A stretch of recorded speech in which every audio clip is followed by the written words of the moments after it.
The first time I saw him, he was wrestling a bale of hay like it had personally offended him, muscles straining under a faded denim shirt, his Stetson tipped low against the Montana sun. I stood frozen at the edge of the ranch, my city boots sinking into the mud, wondering how I'd ended up here, so far from the concrete pulse of Seattle. By the time he looked up, his hazel eyes catching mine, I knew I was in trouble, but not the kind I'd expected. My name's Riley Parker, 30, non-binary, a graphic designer who traded skyscrapers for open skies after a breakup that left me hollow. I'd signed up for writing lessons at Willow Creek Ranch on a whim, chasing some romantic notion of finding myself in the wild. The website promised authentic Western experiences, but nothing prepared me for Jesse Navarro, the 28-year-old cowboy running the place. He was all sharp edges and quiet intensity, with a drawl that could melt ice and a past he didn't talk about. I thought I was here to learn how to ride a horse. Instead, I was about to learn how to feel again. The ranch sprawled across a valley framed by jagged peaks, the kind of place that made you believe in second chances. That first day, Jesse didn't say much, just handed me a pair of reins and pointed me toward a chestnut mare named Daisy. "She's gentle," he said, his voice low, like he was sharing a secret. I fumbled, my hands clumsy with the leather, and he stepped closer, too close, his calloused fingers brushing mine as he adjusted my grip. My pulse spiked, and I told myself it was just nerves. I wasn't here for this. I wasn't ready. But Jesse had a way of unraveling plans. Over the next few days, I watched him work, calming skittish horses, fixing fences, joking with the other ranch hands, a diverse crew of dreamers and drifters who'd all landed here for reasons they didn't share. There was Maria, a 40-year-old trans woman with a laugh that echoed across the fields, and Theo, a 25-year-old black gay man who could charm anyone but trusted no one. They called Jesse boss. But there was no arrogance in him, just a quiet authority that made you want to listen. The lessons were grueling. My thighs ached from the saddle, and my pride took a beating every time I slid off Daisy like a sack of flour. Jesse was patient, but his eyes held something else. Curiosity, maybe, or recognition. One evening, as the sun dipped low, painting the sky in streaks of pink and gold, he asked me why I'd come. I shrugged, dodging the truth. "Needed a change," I said, staring at the dirt. He didn't push, but his silence felt like a question I wasn't ready to answer. That night, around a crackling bonfire, the ranch hands shared stories. Maria talked about leaving her old life in Chicago, Theo about escaping a family that never understood him. Jesse stayed quiet, his face half-shadowed by the flames. I caught myself staring, tracing the line of his jaw, the way his hands rested on his knees, steady and sure. When he caught my gaze, he didn't look away. My chest tightened, and I told myself it was the smoke. By the end of the first week, I was getting the hang of riding, but I was no closer to figuring out why Jesse made my heart race. He was straight, I assumed cowboys always were, weren't they? Besides, I wasn't here to fall for anyone. I'd sworn off love after Casey, my ex, left me with nothing but a half-empty apartment and a broken sense of trust. But every time Jesse's hand grazed mine, or he flashed that half-smile, I felt something crack open inside me, something I'd locked away. One afternoon, while we were mucking out the stables, a task I was spectacularly bad at, Jesse leaned against a pitchfork, watching me struggle. "You're not half bad for a city kid," he teased, his voice warm. I shot back. "And you're not half bad for a cowboy who probably lives in his truck." He laughed, a real laugh, deep and unguarded, and for a moment, the world felt lighter. That lightness didn't last. The next day, a storm rolled in, dark clouds swallowing the sun.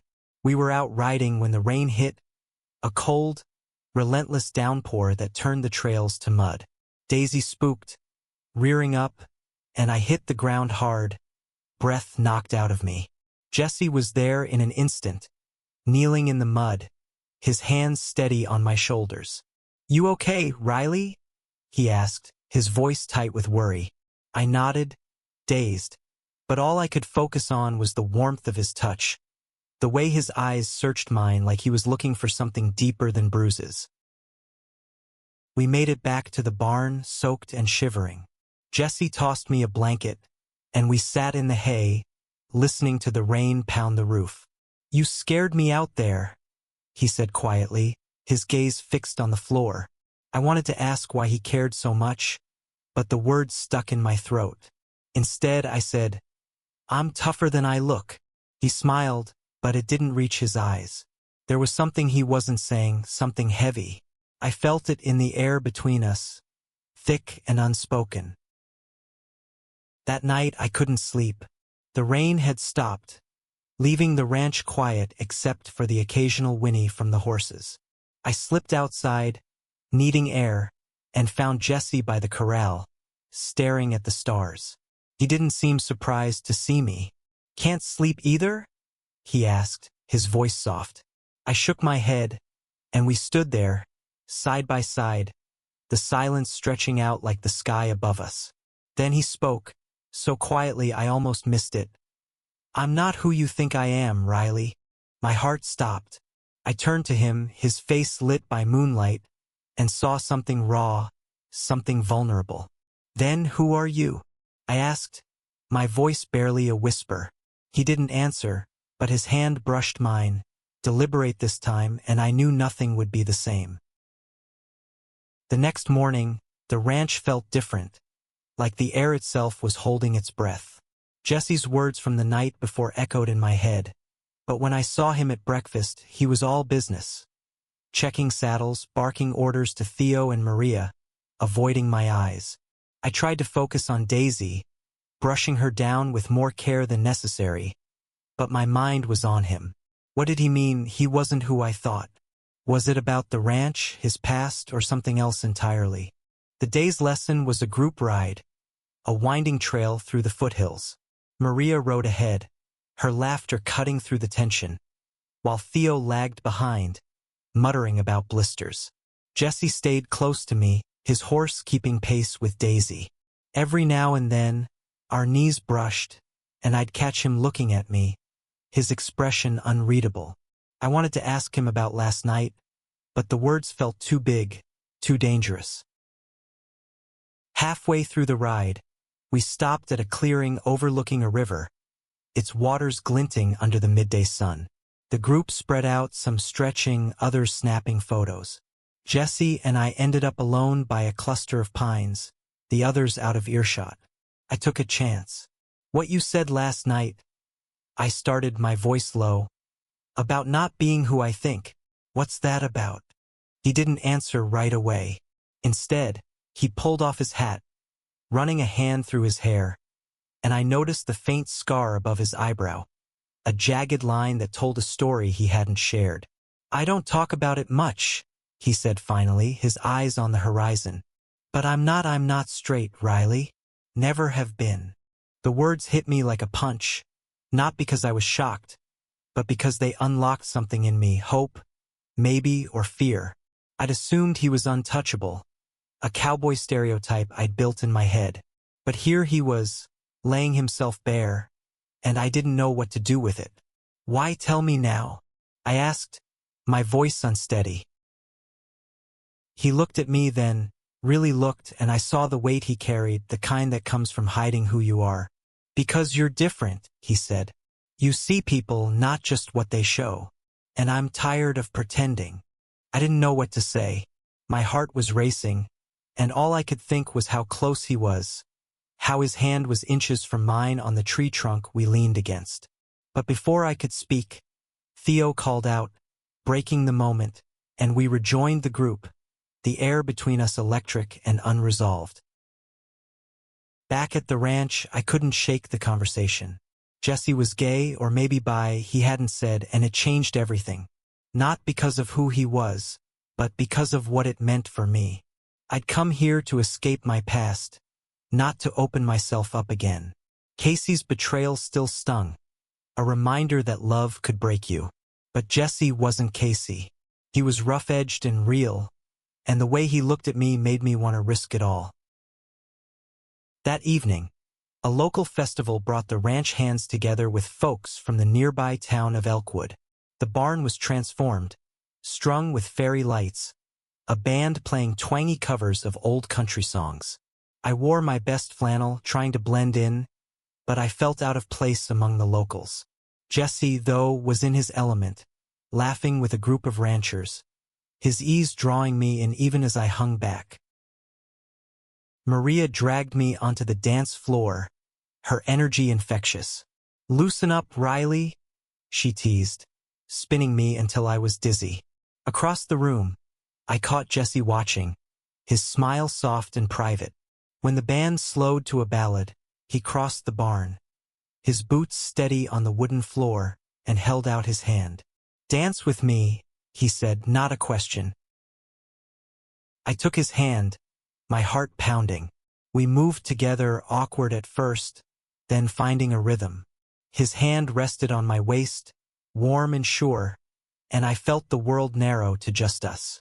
"You're not bad at this," I murmured, trying to keep things light. He chuckled, his breath warm against my ear. "Told you I'm full of surprises."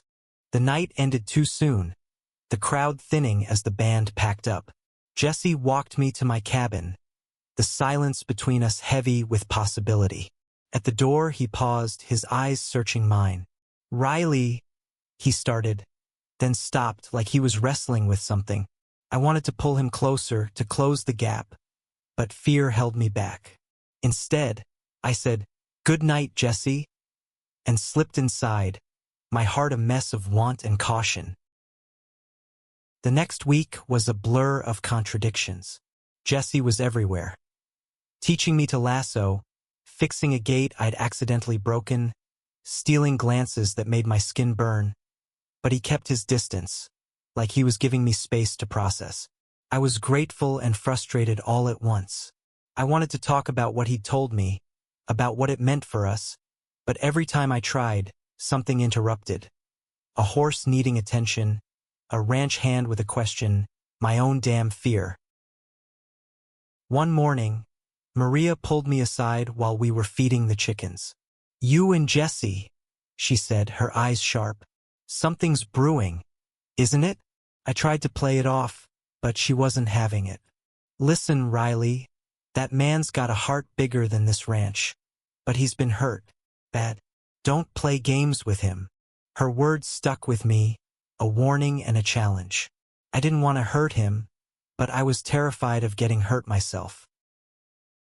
That afternoon, Jesse took the group on a longer ride, up to a ridge with a view that stole my breath. Rolling hills, endless sky, the kind of beauty that made you feel small and infinite at once. We dismounted to rest, and while the others wandered off, Jesse and I stayed by the horses. "You ever think about staying out here?" he asked, his voice casual but his eyes intense. I laughed, nervous. "Me? I'm a city kid. I'd probably die without coffee shops." But the truth was, I'd started to imagine it, waking up to this view, to him. He didn't push, just nodded, but I could tell he was disappointed. It made me ache, knowing I was holding back something he wanted.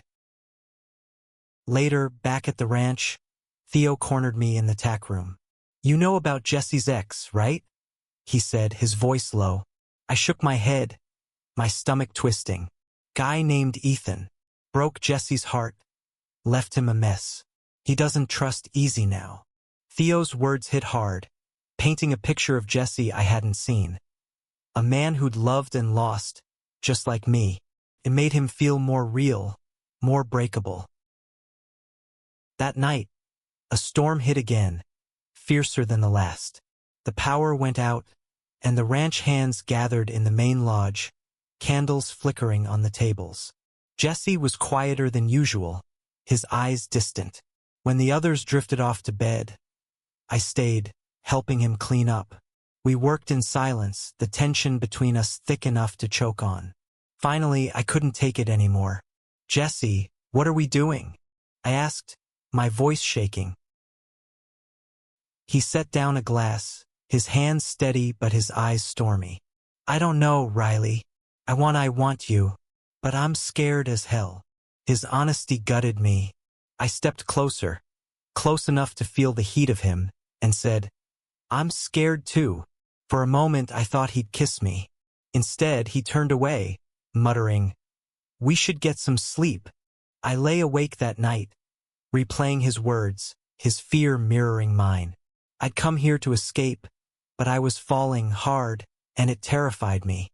The next morning, Jesse was gone before breakfast, off to town for supplies, and I felt his absence like a bruise.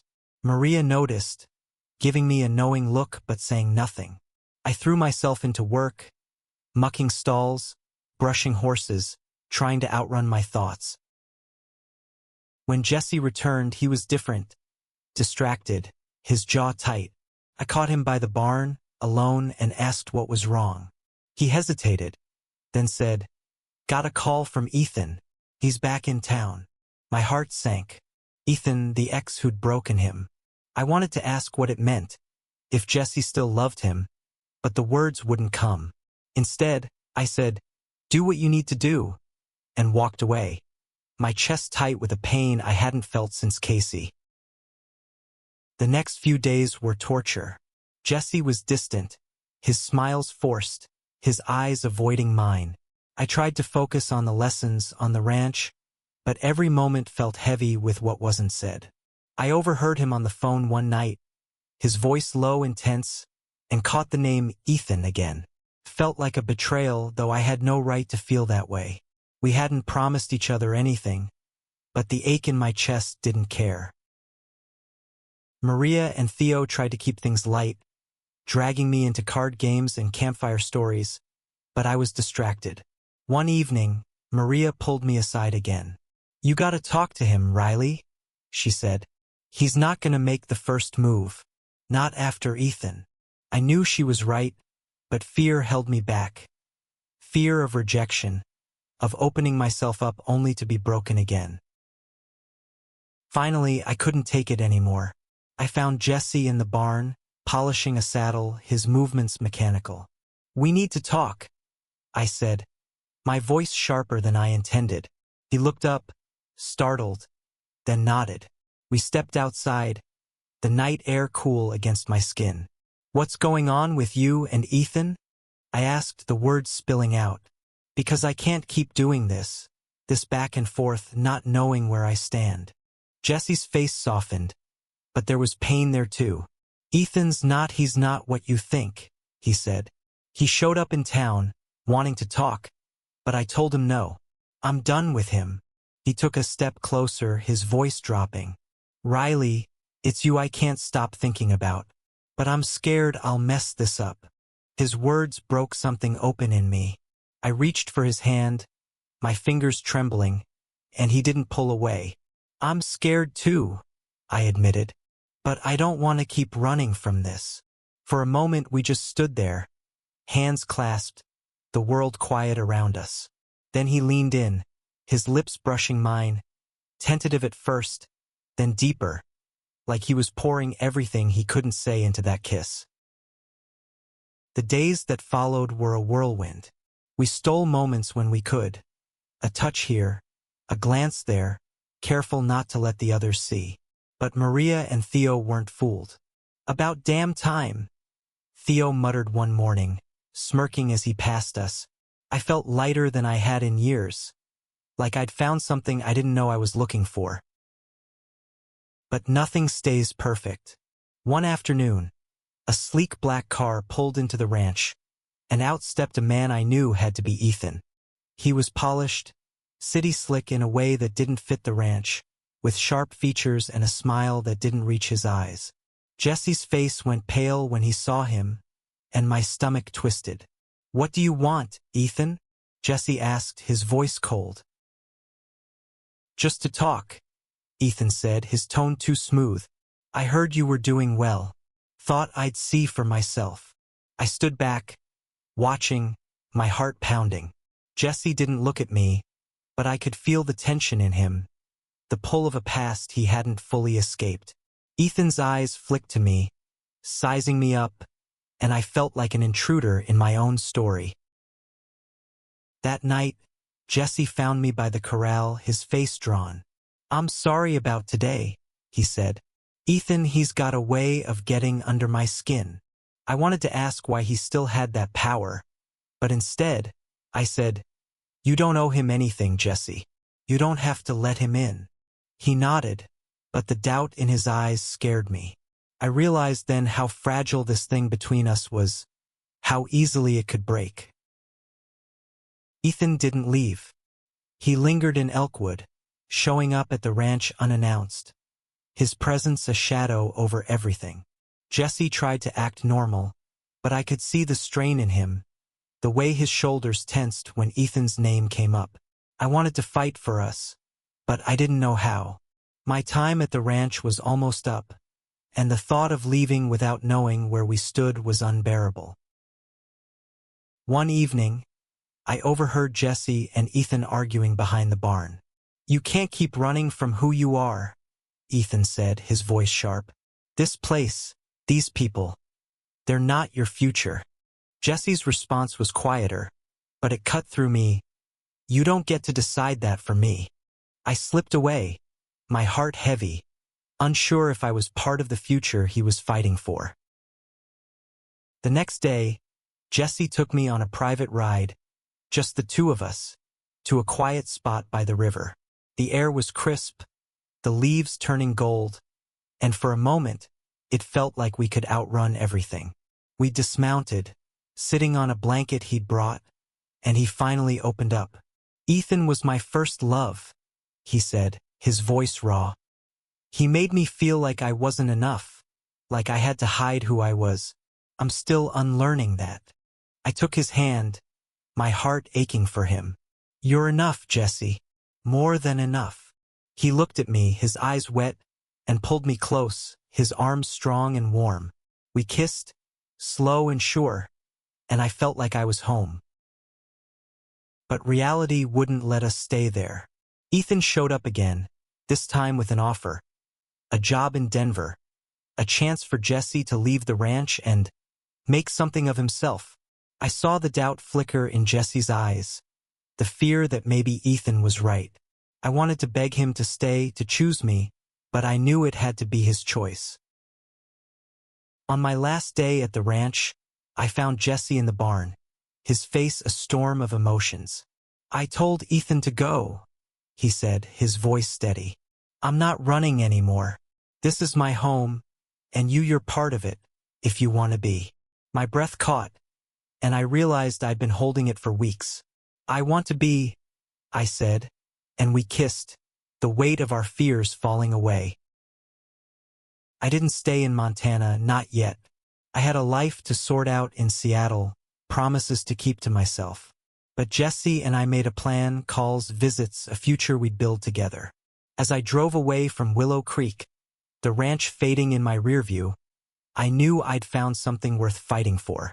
Not just love, but the courage to be seen, to be enough exactly as I was.